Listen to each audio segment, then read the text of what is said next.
This evening, 8 people are now in custody after multiple agencies seized $700,000 in meth. We have the latest coming up. And police in Carbondale took to the public asking for help finding the identity of a suspect in an unlawful use of credit card investigation. More coming up. And dozens of veterans are visiting monuments in the nation's capital today. We have those stories and more tonight on a Tuesday evening edition of News 24 at 5.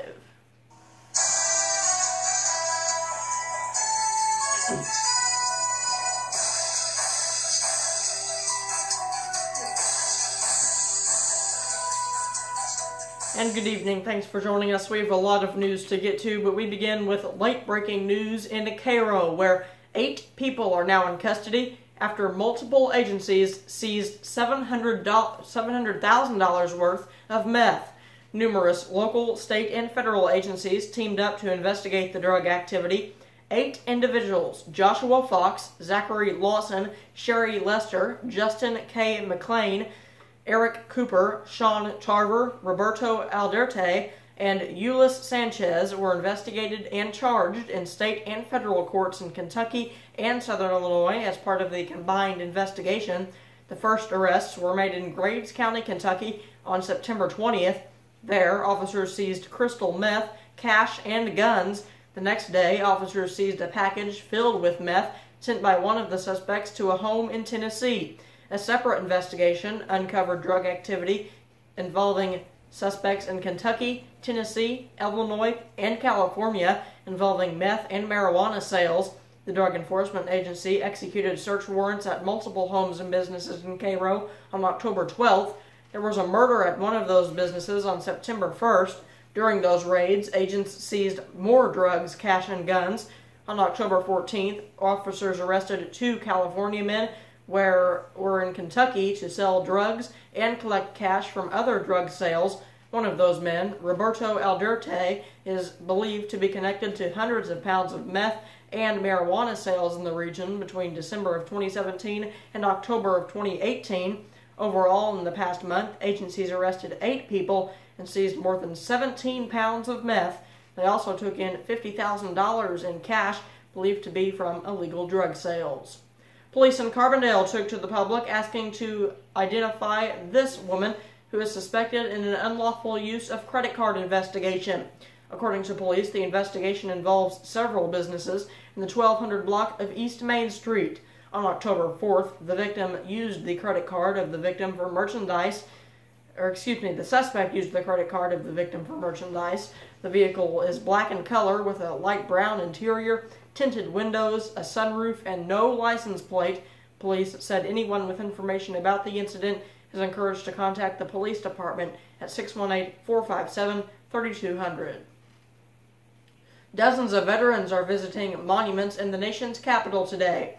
More than 70 veterans and volunteers departed the Veterans Airport in Marion around 6 a.m. for the trip. The monuments they are visiting today include Arlington National Cemetery, the World War II Memorial, and many more. The public is invited to a welcome home ceremony for the veterans tonight. It is going on as we speak, and the plane is expected to land around 10 p.m. Attendees are encouraged to bring signs and banners to show their support. We will have full team coverage coming up tonight at 10. Well, it has been a cold day and more frosty conditions look to be on the way. Here's News 24's Terry Rodriguez in with the latest.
All right, thanks, Terry. The state fire marshal is now investigating an overnight fire in West Frankfort. Flames engulfed the back of the home when firefighters arrived. Multiple agencies from Franklin and Williamson counties were on the scene until about 8:30 a.m. this morning, putting out the flames. Investigators say nobody was home at the time of the fire. Jason Seaman, the teacher who protected students during a school shooting in May, is coming back to Carbondale as Grand Homecoming Marshal. Homecoming celebrations will be October 14th through 20th. Seaman was a 4-year football player for the Salukis.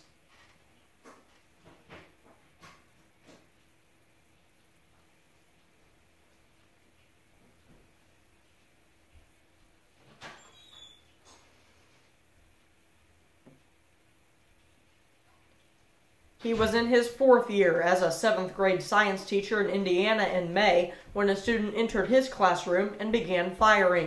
Seaman tackled the shooter and in the process took shots to the abdomen, forearm, and hip. Luckily, no one died in the shooting and only one student was shot.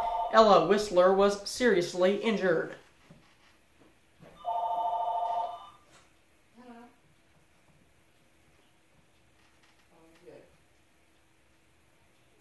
He said the outpouring of support, love, and generosity for him and Whistler has been heartwarming and led to a heightened awareness and concern among people for one another. The Salukis will take on the Indiana State University Sycamores at 2 p.m.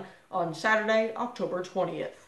Much more local news, sports, and weather is coming up next, but first, here's your Fox News Update. In Fox News, more bodies found in Florida. I'm Lisa Brady, Fox News. Hurricane Michael now blamed for at least 26 deaths in 4 states as a grim search continues in the devastated Florida Panhandle. Local police working off a list. Largely, they have exhausted that list. Pending the notification, they may be done with it, but you still have Task Force number 2 out here that's working the map, and they keep finding more people. Fox's Mike Tobin in Mexico Beach, where the storm made landfall. President Trump says he's hoping for answers from the ongoing search for evidence in the suspected killing of a Washington Post contributor in Turkey. Fox's John Decker live at the White House. The president tells Fox Business Network's Trish Regan that he's continuing to monitor the situation with Saudi Arabia, which is suspected of being responsible for a missing Saudi journalist who's not been seen since entering the Saudi consulate in Istanbul. We're all looking at it together, but Turkey and Saudi Arabia are looking at it very strongly, and it depends whether or not the king or the crown prince knew about it, in my opinion. Number one, what happened, but whether or not they knew about it. If they knew about it, that would be bad. South Carolina Republican Senator Lindsey Graham is already blaming the Saudi royal family, saying he's prepared to, in his words, sanction the hell out of Saudi Arabia. Lisa? Thanks, John. That interview on Trish Regan Primetime, 8 Eastern tonight on FBN. A record number of job openings helping to fuel a rally on Wall Street. The Dow up 547 points. Positive earnings reports, part of it, too. You have 11% of the S&P 500 companies reporting. You have 7 Dow components reporting this week. We already heard from Goldman Sachs and also Johnson & Johnson, United Health. These are beating the street, and with that, that brings the optimism. Fox Business Network's Nicole Petalides at the New York Stock Exchange. Netflix shares soaring 15% in after-hours trading after beating estimates in its earnings report. The S&P and the Nasdaq also up more than 2%. This is Fox News. Stop. At American Monument Company, our monuments have a special touch. For 3 generations now, every customer is just as important as the first was. We take pride in every monument we do. That's our special touch. And back to the beginning of the layout, the customer not really knowing what they want. That's what we provide. We try to meet every need. I'm Scott Patterson. Call American Monument Company today at 618-993-8968. Another night of watching TV.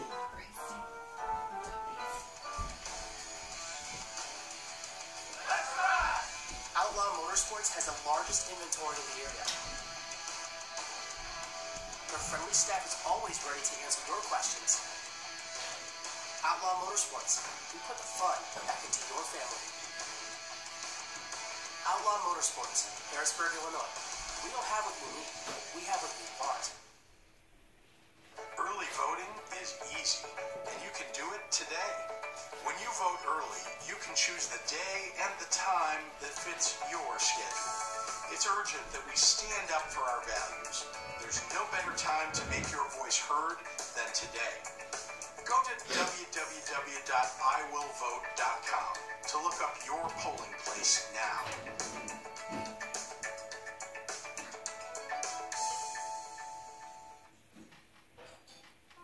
You sent me to Springfield to fix our state. We've done some good. We've stopped a lot of bad. But like you, I'm frustrated because we haven't done enough. After decades of corruption, change doesn't come easy. We could give up and give total control to Madigan, Pritzker, and the machine that made this mess, or do the tough, honest things to save Illinois. This might be our last chance. My friend dropped me off in front of my house, and there was a tall man on my porch, and he pushed me inside and brutally raped me. When I saw what victims of sexual assault were going through, how the system was failing them, I felt like I had to step up and do something about that. Brendan Kelly's made a huge difference with sexual assault survivors. We need Brendan Kelly in our Congress as well. He's never afraid to push on and never afraid to take a challenge on, and he makes things happen. I'm Brendan Kelly, and I approve this message.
Alright, thanks Terry.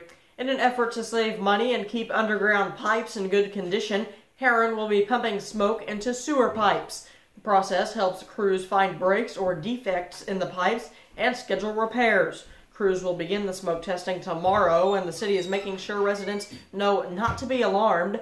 The smoke isn't harmful, but could potentially enter homes if there's a problem with the pipe.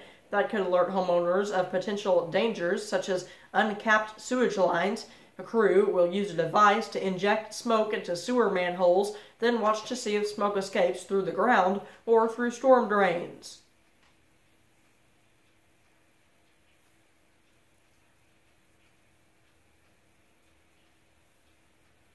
Mayor Frattini says smoke may come from the vent stacks, but if a homeowner notices smoke inside the home, they need to get out and notify the city. The smoke isn't toxic, but it indicates a leak, and if smoke gets in, other gases could be getting inside as well. The smoke can enter your home because of a defective pipe or because of dried up drain traps. That's why the mayor asks everyone to do this if you have floor drains.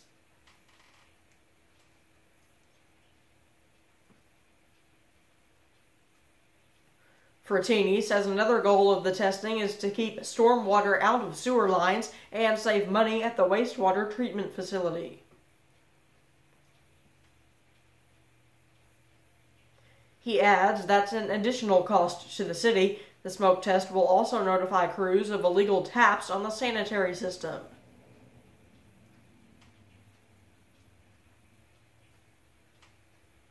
If violations are encountered, you'll be notified and be given 30 days to fix them.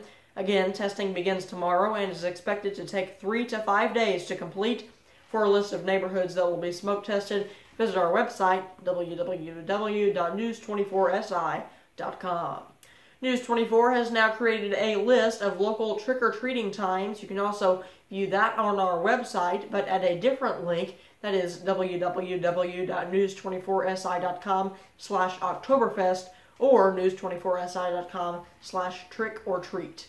We'll have much more news, sports, and weather coming up. You're listening to News 24 at 5.